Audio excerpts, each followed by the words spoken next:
এই দেখ তো কে এসেছে।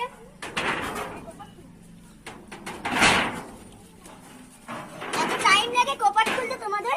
এই তো কাকে এনেছিস? ফেসবুক থেকে তোমার বৌমা এনেছি মা। দেখো গো কাকে এনেছে। কি হলো গো? দেখো বাবা তোমার বৌমা এনেছি।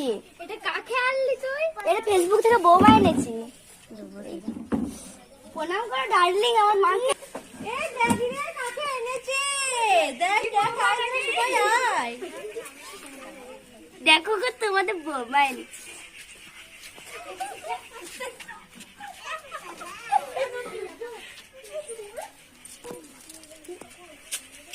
কই দেখি দেখি মুখটা একটু না আমি কমেন্ট করি। খাবে না খাবো তো বইয়ের মুখে দেখা। না না এখন দেখানো যাবে না।